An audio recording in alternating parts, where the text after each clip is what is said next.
You're listening to Barbell Logic, brought to you by Barbell Logic Online Coaching, where each week we take a systematic walk through strength training and the refining power of voluntary hardship.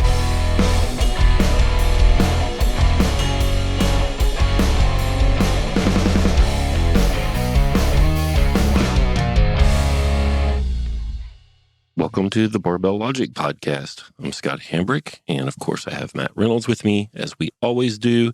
And today we wanted to talk about the question that came to us in this recent bout of Q&As that we did. And one of our clients said, what are you guys doing, I don't know, R&D research on?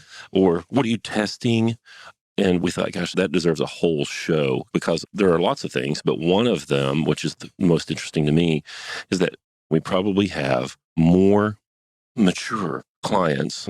Not that they're more mature. We have more of those people than maybe anyone has ever had in history. Those people, I'm going to say, are 40 years old or older. Does that sound right, Matt? Yeah. And they're new to the sport. They've been doing it maybe less than 5 years.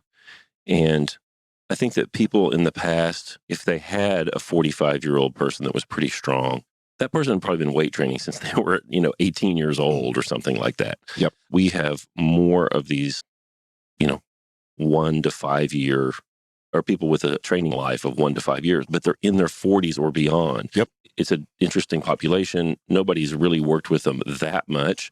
Andy Baker had some early videos about some older people. And then Baker and Sullivan wrote the Barbell Prescription.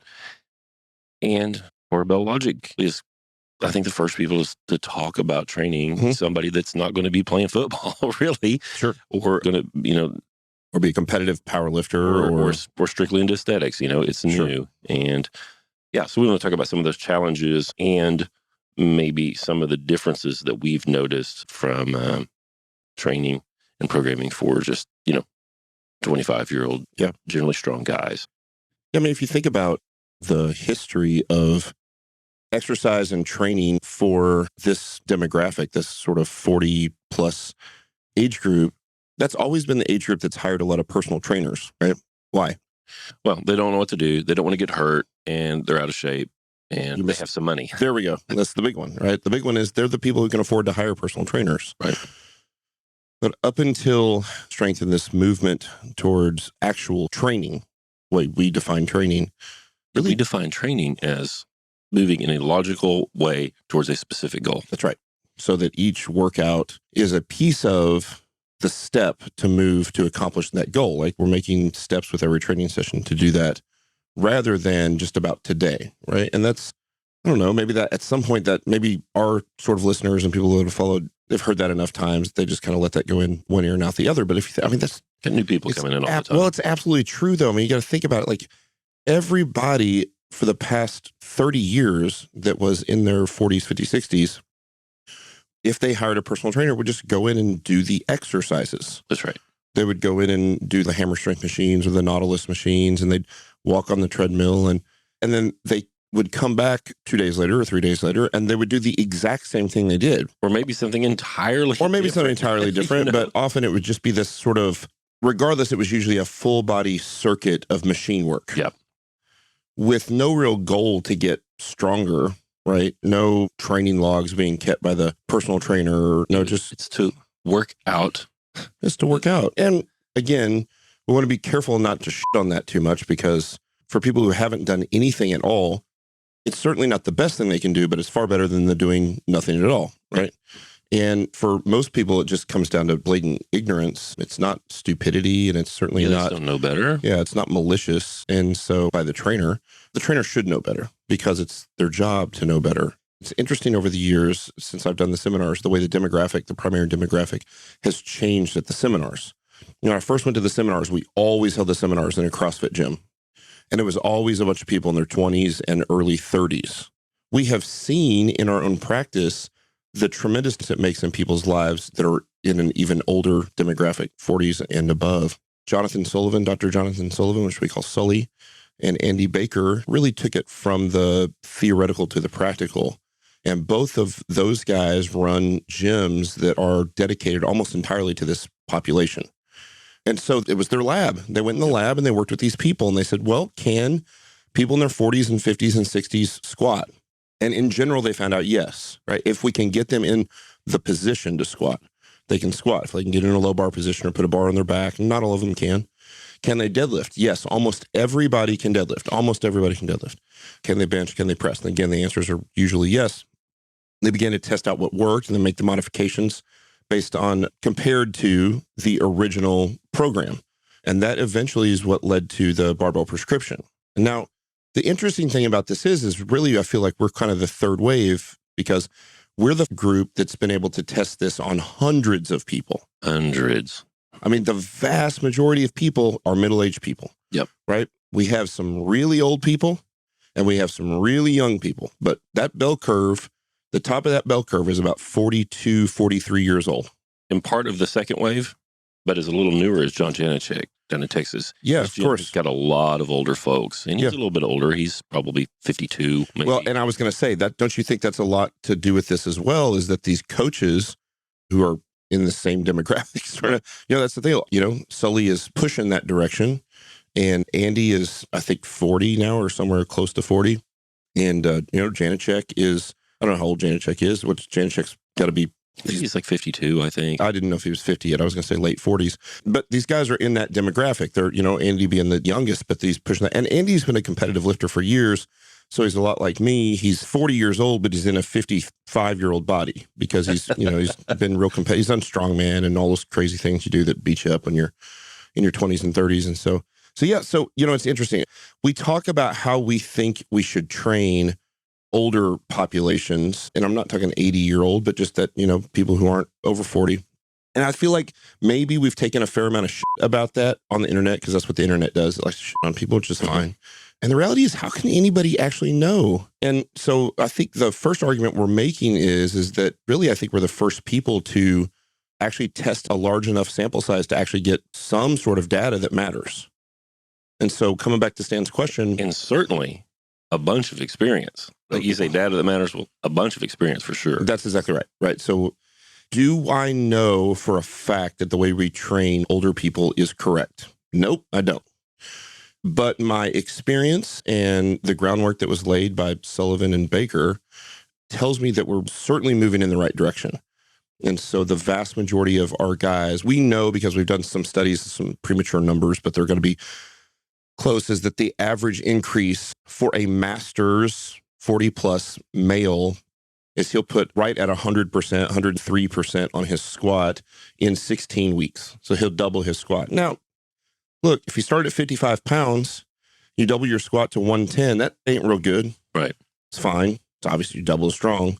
But most of our master's men are starting at 55 pounds. Most of them have been doing at this program a little bit on their own. So they're coming in at a 175 pounds. Yeah, exactly right. Like right. So somewhere between maybe 115 and 200. Yeah. Right. And then you double that and you take them somewhere between 225 and 400. And that's a pretty damn good increase in 16 weeks. And that's, again, the middle of the bell curve. So if you're a client and you're listening to this and you didn't increase 100% in 16 weeks, it's fine. Right. If you didn't increase anything in 16 weeks, that's not fine. That's not okay.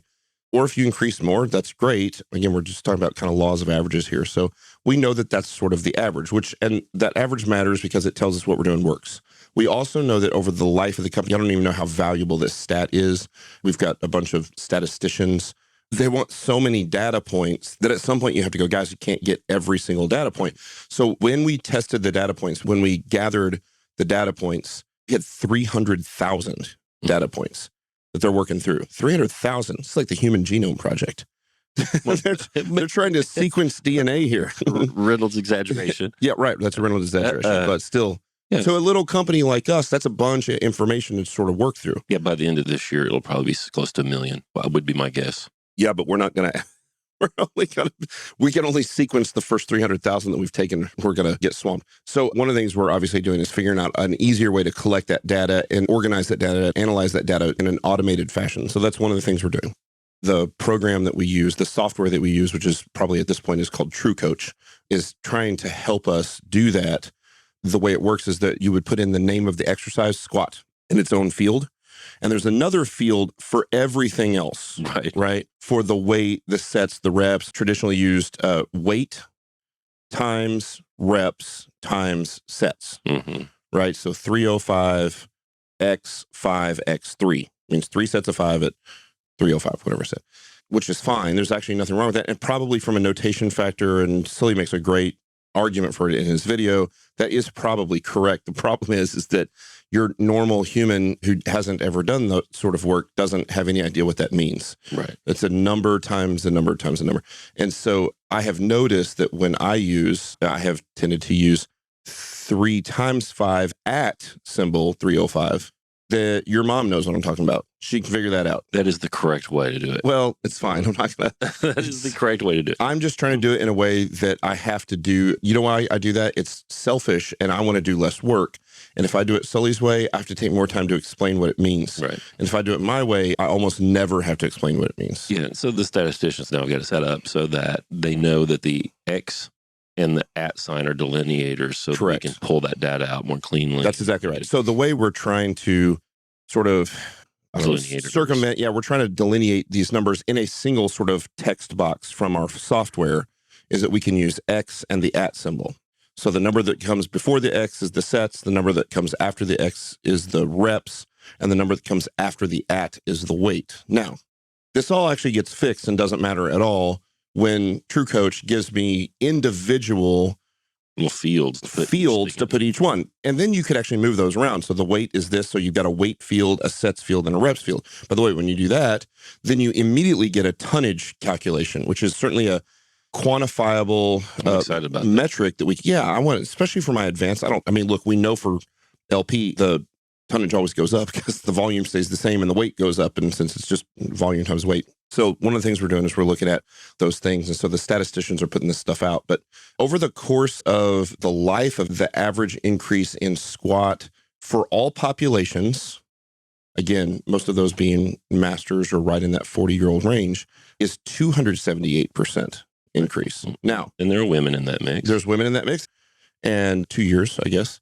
And there are people that are being calculated who have been here for 4 days. Mm-hmm. So it's not a super, valuable number, except to just say, man, the average person in the life of their training has an almost 300% increase in their squat. Well, that's pretty cool. Mm-hmm.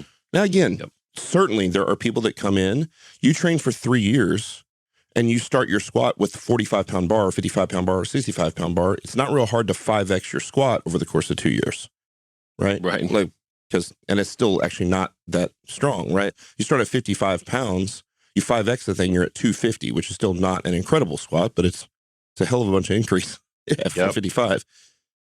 And so we've got those data points, we're working through those. So the short answer, that was definitely the long answer. The short answer is that yes, we're trying to do as much research and development as we can to figure out what works and what doesn't. I'm going to say something that you're going to disagree with. I'm going to word it real careful. In general, social media robs me of value at every level. Yep. I know you'll agree with that part. However, there is no doubt that social media and the internet, social media has probably been the number one contributor to this, is it has made the world very, very small to everybody. I can watch the training of somebody doing strength or CrossFit or powerlifting or strongman all over the world. Some guy in the Philippines doing on Instagram, and I can actually see his stuff, right? Where I would have had no access to that just a few years ago. And you just don't see that. And so it's made the world very, very small. And that also gives us some additional input in what's working and what's not. It's also allowed the detractors to have a voice about what they think we're doing wrong. Right. Now, here's the deal. Man, that's a lot of stress, and I can't stand trolls and posters. Although, again, if you listen to this podcast and you are a troll or poster, I don't ever see it anymore because I've insulated myself to that. So if you're trying to rile me up, I'm not going to see it because I have people that control my social media accounts and they just delete it so as to not allow my blood pressure to go up. Feedback, discourse, debate. Fine. Perfect. Fine. Want it. However, trying to rile somebody up. Yeah, it's stupid. It's stupid. Now, there have certainly been some people who have probably kind of skirted the line there between that sort of discourse and we think you're wrong and here's why, and also been a little bit trolly and just, whatever, it's fine. I'll say this, the competition and the disagreements have forced us to be better. Sure. And they've forced us to think about why we do what we do. And I think it forces the people who disagree with us to think about why they do what they do. And so if I look at it from the perspective of sort of competition and capitalism and the value of those things and the way I value those things. Those are all good things. With it comes some personal stress and frustrations. But the reality is that those things tend to make everything better. If everything we did, the whole world agreed with, we would be less precise today than we are now. Sure, that's fine. Intellectual disagreement or disagreement about ideas is fine, and it's happened forever. In Plato, he immortalizes some disagreements between Protagoras and Socrates and Gorgias and Socrates, and then there's legendary fights between like Newton and Leibniz. Yeah. It's fine. Yeah. Just don't be Tesla and Edison. Just don't be an ass. Yeah, sure. Right. Although if you're an ass and you just heard you say that, you're probably not going to change their course of action. So it's fine. It's part of the deal. For us, ultimately, we just want to help lots of people and we want to do it right. And I hope that 3 years from now, we'll look back 5 years. 3 years from now, we'll look back 5 years when we started and we'll go, did a pretty good job, screwed some stuff up. Oh, sure. And go, we've tightened this up a lot. Just like we've tightened up the model of strength, which still isn't 100% perfect, but is continuing to be tightened. And that's what we're going to do with training these older demographics. Can we say anything about what we've learned in the last Of course. I think we need to get practical for people to listen. So that's kind of the theoretical side and why we're doing the R&D and what we're trying to derive from it. So here's what we've derived. Here's what we know. In general, I believe that older people can still train and train hard.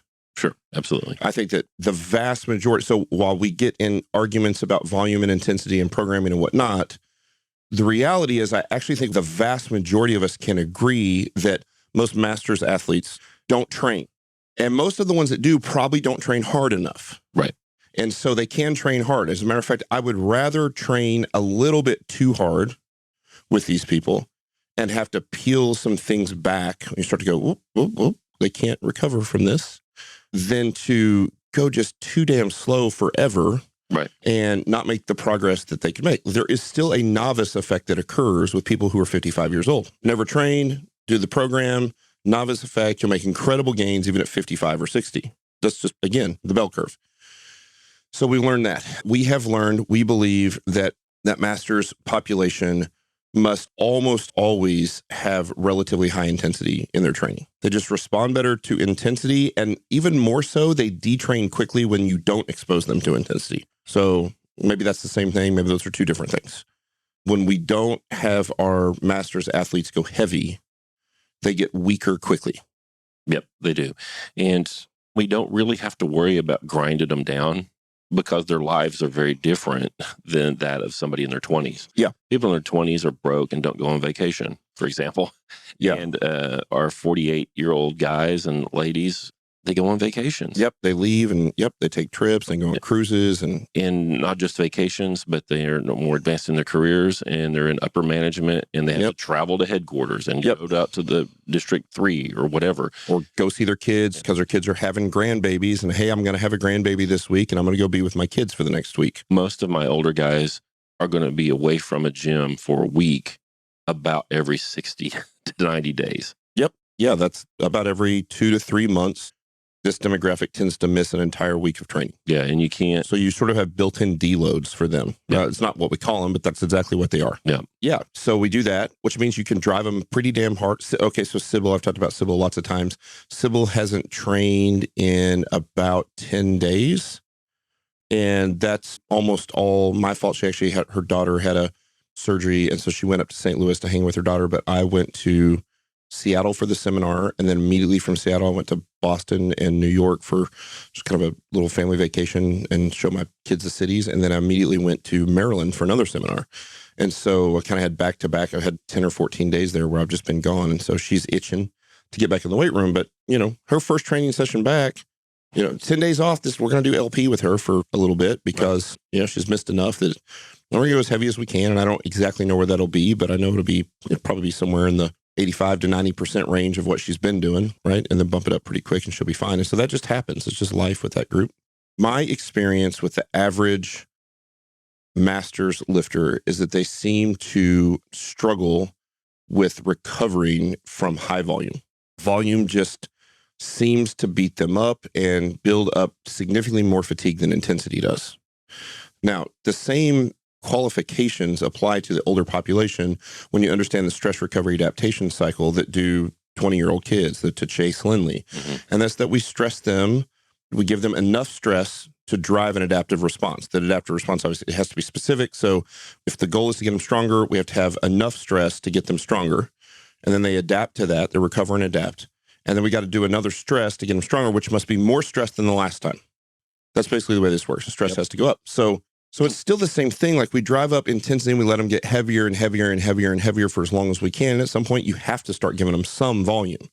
I don't believe I have ever had a person over certainly 50, 48 maybe, ever do 5x5, certainly lower body lifts, squats. You don't think you've ever had anybody over 40, over 50 do 5x5 squats? I don't think so. So some of the people listen to that and go, well, then how do you know it doesn't work? And that's a great question to ask. Well, hang on. I think you're wrong about that. Okay, good. My father-in-law, Todd, who trains with me, training partner, really, he's doing 5x5 squats. But the thing is, they can do it, but it takes a lot longer to get them to the point that they can. Yeah. The prototypical kid can do it, a couple weeks out of LP. Right. They can go right into it. The older guy, he's going to do 3x5s. He's going to do 4x4s. He's going to do 4x5, blah, blah, blah. Right. And you're talking about the guy being like, oh, I actually have him do 5x4s. I mean, that's 20 reps instead of 25. So you're talking about this guy taking him 2 or 3 years to build him up to that. Yeah. Yeah, that's what I was going to say. So part of the deal is that, I haven't had people over 50 do 5x5 on squats, not because I don't think it wouldn't eventually work, but because the people that I've trained have never been able to get themselves to that point where they can recover from that level of volume. So I've increased the volume, 2 sets of 5 to 3 sets of 5 to 4 sets of 4 to 5 sets of 4 to 4 sets of 5, whatever. I just don't think I've ever gotten to that point. I could be wrong, but I don't think I have. And I don't, at this point, you guys coach more of those people than I do. I'm really looking at the numbers and what you guys are doing. And, they can get there, but boy, it is just, they can't do it for very long. Well, and they have to have a deload. I mean, they can't do it long. It has to require a tremendous amount of consistency in their training too. So, if you have one of these people who are 58 years old and they go on that vacation for 10 days and they come back from that vacation after 10 days, you go right back into 5 sets of 5 on squats. No, you probably got to work them back up slow to it, So it's just, that's what works. So what we have found works is we still use the same minimum effective dose of complexity changes with an older population. So there's a point where, let's say your press is 300 pounds. Right. 1 pound jump isn't a big enough percentage of his tonnage to drive an adaptive response. To disrupt homeostasis. Correct. That's exactly what I'm saying. Or even, maybe not, but just say theoretically, maybe one additional rep, I don't know, maybe it is enough to disrupt homeostasis. But for our older population, it is. Yeah. And so we utilize those microplates a lot more. We utilize individual rep increases. Because the difference in them, like, Tim Peterson, my father-in-law, Todd, they're getting to be late intermediate, early advanced, depending on how much training we can string together, versus one of these guys is squatting 315, 320 for single. Yep.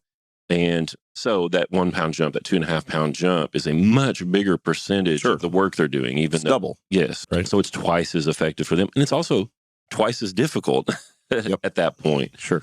And these guys and ladies, they almost all have some sort of nagging injury. Yep. Fell out of a treehouse when they were 11 Sure. or whatever. And there's, their shoulders honked up. They've got an old muscle tear. Blah, blah, blah. They're much, much more brittle. I mean, older people, they're animals, they're biological organisms for sure, but there's this horrible paradox where they need more stress. They don't recover as effectively. They don't put muscle mass on as effectively. Like nothing about the machinery is as good, so they actually need more stress. You can do that with less work than you can my mom. Right. But Mom just can't do it all either. Right, so correct. you're in this horrible paradox. And so if you look at it on paper, you're like, gosh, these guys don't respond to this work like the young man does. They need more of it. Well, yeah, they do, but yet they can't because their shoulder when they fell in the treehouse, because their vacation, because they're old. Yep. And it's just incredibly difficult. And so that paradox is why you don't get strong all the way to the grave. I mean, it's obvious to me. Yeah, like you said, that's what's going on. You get to the point where you start to try to peel weight off the bar as slowly as possible rather than putting weight on. You'll get all these guys. Todd's a great example. Like you're calling your father-in-law. Yeah. Todd's your father-in-law. So he's pretty damn strong. He's done a really good job the last couple of years. And within the next couple of years, the weight's going to stop going up. Sorry, man. Well, Well, it is. right. I'm Todd's 53. thinking the same thing about my own life, right? So, and you start to go, well, how can I stay pretty damn strong and close to those best numbers and continue to flirt with PRs, even though we might not hit them, and then eventually just slowly start pulling weight off and still staying pretty damn strong, but recognizing that you're not going to hit those PRs. And so that's okay too. So the same programming philosophy applies to an older population, to a master's athlete population that does a younger. Just that minimum effective dose change is often smaller. I'll tell you one thing that I have changed over the last couple of years with the way I program older people is that if their schedule allows them to do 3 days a week on LP, I'll always start them at 3 days a week. I start them at 3 days a week. Now, they may not stay at 3 days a week, but I want to be careful that we have said for a lot of people that you often can't handle the frequency. And I would agree. They can't do 55-year-old people probably, 99% of them can't do a 4-day DUP split where they're doing squats 3 times a week, deadlift 3 times a week, press 3 times a week, and bench 3 times a week. You just can't do that. So I'm sure there's some outliers that can do it, but most can't. And so we have to peel that frequency down at some point. But if I can keep from it, I'll keep from it. And so I'll let them do the 3 days. Again, I want to push a little harder and maybe have to go, ooh, you can't recover, let's pull back, rather than go you hit the magic number of 44. You can only train twice a week. You bet. We're not going to do that. We know that older folk. I like the word folk. Older folk. They can make good progress for a very, very long time on 2 sessions a week, typically. Sure. But you're right. If they can make progress on 3, though. If I have an older lady come in and, she squats 22.5 pounds for her first, which often happens. Sure. Then, she can do 3 times a week. Yeah, she's 3 fine. weeks maybe. Yeah. And then we can drop it down to 2 times a week. And, Charity has lots of older ladies, and 2 times a week suits them very well for a long time. I had Todd on 2 times a week, and I think this is pretty typical. And he was able to make progress both on LP and then as an early intermediate for 9 months. Yeah. 10 months on there. But then the workouts became very, very long. Yeah. And very stressful. Very, very stressful. Like as stressful as it would be for anybody. Sure. He's pretty strong. Sure. And then we ended up putting him on 3 days. I don't know that I would ever, I've had him do a 4-day split, training 3 times a week. Yeah, sure. And so the problem with that is, and so this is one of these things we've determined sort of a trial and error. If you put a guy on a 4-day split, but you have him training 3 times a week, these older folks need a little more stress than that. Yeah, right. Especially on the week that's the 2 upper bodies and 1 lower body, right? When it's upper body Monday and Friday and it's lower body on Wednesday, it just doesn't seem like enough. Yep. Yeah. So what do you do? Yeah. So it's tough. And now if you can get one to do every other day, so they're they're 3 times a week isn't always Monday, Wednesday, Friday. Sure. But sure, that would work. It helps. So there are things like that you can do, but it's just tricky, and you're just teetering on the edge of detraining and not making progress. Right. Versus, flaring up the tendonitis that they've had for decades, maybe. Sure. And I think it's the most fun. It's the most rewarding, and they're the most grateful, and it gives them the better effect in their life than it does almost anybody else, except for very, very, very skinny young men. That's also pretty rewarding too. Of course, if he'll eat. It's actually easier for me to get a master's athlete to do what I say than a very, very skinny young man in general. That's been my experience. Todd will eat. Well, Todd's not a very, very skinny young man. No. That's right. So actually, it was kind of funny. We actually have, that's another one of the stats we've collected is compliance, adherence to the program. It's interesting to see adherence to the program across the different demographics and how those middle-age, older masters, men specifically, are perfectly compliant. They just do what you tell them. Yeah. I just don't think they have ego anymore. And they're just like, look, I need help and I've got the money to pay for it. And you guys are the professionals and just tell me what to do. And other demographics, not as much. Right. And so certainly, most of our people are really compliant. So that group is more compliant. All those guys have poured the food on, and all of them, their waist has gone down and their body weight has gone up. Yep. A tad. Yeah. 5 to 10 pounds. Sure. All of them. They look like different humans, though. Narrower waist, broader shoulders, Yep. And they look so much better, and they all eat. I would say, like, my dad would look at all those guys and go, I would love to look like any of those guys. Like, those guys are the type of guys that really anybody would look at, or that I would look at and go, like, I want to look like that when I'm their age. Yeah. They look great. So, goes to the Arby's, he gets the Meat Mountain. Yeah. You ever had the Meat Mountain? Yep. Yeah, it's off the menu. Yep. So you just have to ask for it. And it's the meat from every single sandwich. Yeah, it's like double pastrami, roast beef, a Yeah. chicken breast. It has bacon. I think it has half a pound of turkey on it. It's actually a very good. I think it has a fish fillet. gross. That's actually no. I don't think it had a fish fillet. I've had it one time. That's the Denali. I'm sorry. If you go to Arby's and order the Denali, Are you it's the serious? Meat Mountain plus the fish fillet off their fish sandwich. Gross. Nope, not interested. And I like fish sandwich, but I don't want it with the salami. You know, my 20-year-old skinny guys won't go to Arby's and order that. Todd bellies up. Like, Yeah, right. Meat Mountain, please. That's good. You know, some of this maybe has even sounded a little bit negative towards this group to like, well, this is hard and this is why it's hard and it's also difficult. But I think the overarching point here is that the improvement in quality of life for this demographic is tremendous. Yeah. It actually almost always works. You said almost always. When does it not work? Well, what I mean by that is it's just we always figure out what works, right? So these guys have given us some new data sets of things like you could try standard LP, and standard LP doesn't, standard 3 times a week LP doesn't always work with this demographic. And so then you have to make a change. And then as we've learned over the last couple of years, sometimes the change works and sometimes it doesn't. Yeah. But eventually you find the thing that works, and the strength increases have a tremendous impact on their quality of life in a positive way.